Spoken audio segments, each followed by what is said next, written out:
let's talk a little bit about this. Like, obviously the fight is already on to sort of define this and blame people. I mean, the idea that the blame is going to be just even the idea of talking about socialism and whatnot. I mean, I think there are certainly massaging you can do with messaging. But I mean, what is the messaging? Part of the problem why someone like Abigail Spanberger can get hit with socialism tag when she's not is because there's no affirmative thing that she's been running on. Like, she needs to be able to define herself so that the attempts to define her don't work. And, Joe Biden had the luxury of people knowing that he had been around for 47 years and was able to sort of, the Trump people never were able to define him. He had a big primary that allowed him to define himself.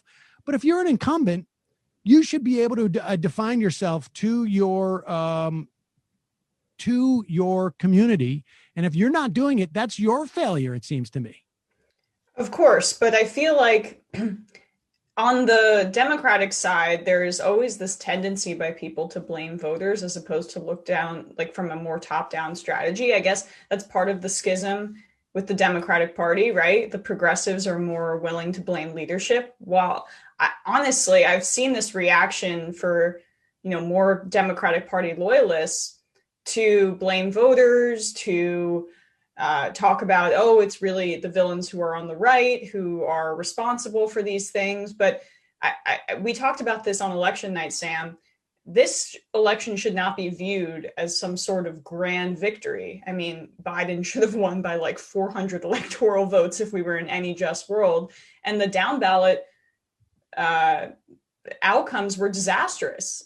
Nothing short of it. Even if by some miracle both Georgia runoff races go in the Democrats' favor, it shouldn't have come to that. It should never have come to any of this. And also what we're seeing with these state level races, how Republicans made enormous gains down ballot in state level races, that's going to alter the electoral outcomes for decades to come and continue to push things and in the Republicans' favor, gerrymandering, districting, all of those things. Yeah, I think that's true. One thing that has been lost in this is that sort of is those down ballot state races. I have yet to talk to our friend Aaron Kleinman, but I imagine he is not terribly excited at the results of that race. Let's go to some of the. Yeah, just quickly, like that's kind of why today it's almost anticlimactic for me. I'm thrilled that we no longer have Trump in office, but I can't be excited if the Democrats don't have a supermajority, which is the only way that Biden's going to be able to do anything productive or be pushed to do something productive. I mean, even in the, I on some level, I would have taken a couple of state houses flipping over even taking the Senate at this juncture, right? I mean, we got another bite at the apple in 2022, although I am terrified of what's going to happen. This is the Democrats need to be able to distinguish themselves from the Republicans. And if they follow this advice of we need to keep our heads down, I mean, I think that there is a lot of value in sort of coming up with a message that works in as many districts as possible around the country for Democrats in the House. But it needs to be a proactive.